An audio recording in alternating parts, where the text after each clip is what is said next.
ಈ ವಿಡಿಯೋವನ್ನು ನೋಡುವ ಮುನ್ನ ನೀವು ಇನ್ನೂ ಕೂಡ ನಮ್ಮ ಚಾನೆಲ್ ಅನ್ನು ಸಬ್ಸ್ಕ್ರೈಬ್ ಆಗದಿದ್ದರೆ ಸಬ್ಸ್ಕ್ರೈಬ್ ಆಗಿ ಮತ್ತು ಈ ವಿಡಿಯೋಗೆ ಒಂದು ಲೈಕ್ ಮಾಡಿ. Hi friends, life line Kannada GK ಅಡ್ಡಾದ ಮತ್ತೊಂದು ವಿಡಿಯೋಗೆ ಸ್ವಾಗತ. ಸ್ನೇಹಿತರೆ, ಇತ್ತೀಚಿನ ದಿನಗಳಲ್ಲಿ ತಾಂತ್ರಿಕತೆ ಬಹಳಷ್ಟು ವೇಗವಾಗಿ ಬೆಳೆದಿದೆ.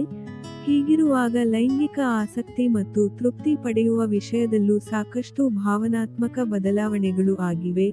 ಹೀಗಿರುವಾಗ ತಜ್ಞರು ನಡೆಸಿದ ಅಧ್ಯಯನದಲ್ಲಿ ಒಂದು ಅಚ್ಚರಿಯ ಸಂಗತಿಯೊಂದು ಬೆಳಕಿಗೆ ಬಂದಿದೆ.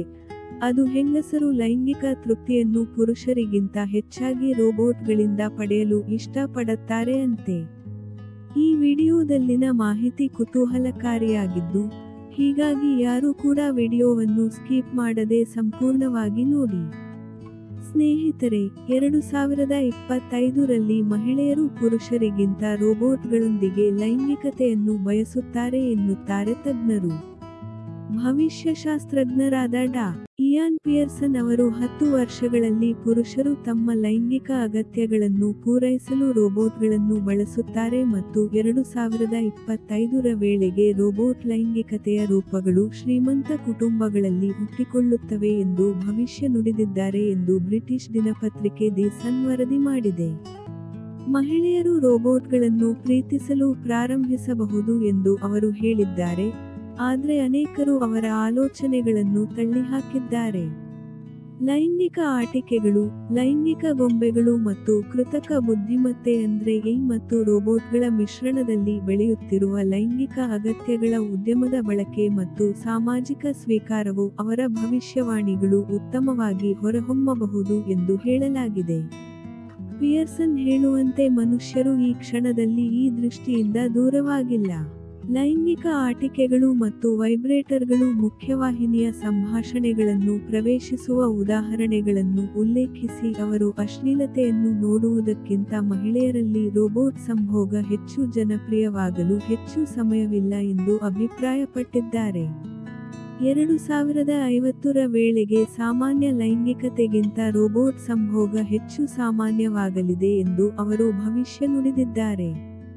ಇದು ಮಾನವ ಪ್ರೀತಿ ಮೇಕಿಂಗ್ ಅನ್ನು ಸಂಪೂರ್ಣವಾಗಿ ಮರೆಮಾಡುತ್ತದೆ. ಬಹಳಷ್ಟು ಜನರು ಇನ್ನೂ ಮೊದಲು ರೋಬೋಟ್ಗಳೊಂದಿಗೆ ಲೈಂಗಿಕತೆಯ ಬಗ್ಗೆ ಮೀಸಲಾತಿಯನ್ನು ಹೊಂದಿರುತ್ತಾರೆ.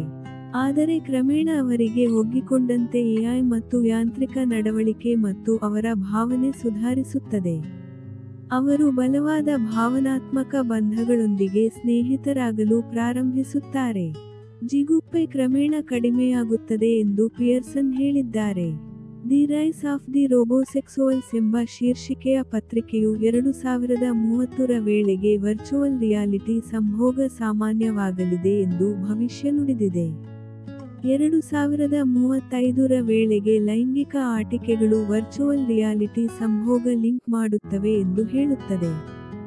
ಭಾವನಾತ್ಮಕ ಅಡೆತಡೆಗಳನ್ನು ಇನ್ನಷ್ಟು ಕಡಿಮೆ ಮಾಡುತ್ತದೆ, ಮಾನಸಿಕ ಆರೋಗ್ಯವನ್ನು ಸುಧಾರಿಸುತ್ತದೆ ಮತ್ತು ಜನರು ತಮ್ಮ ಜೀವನದಿಂದ ಇನ್ನೂ ಹೆಚ್ಚಿನದನ್ನು ಪಡೆಯುತ್ತಾರೆ ಎಂದು ಪಿಯರ್ಸನ್ ಡೈಲಿ ಡಾಟ್ನಲ್ಲಿ ಉಲ್ಲೇಖಿಸಿದ್ದಾರೆ.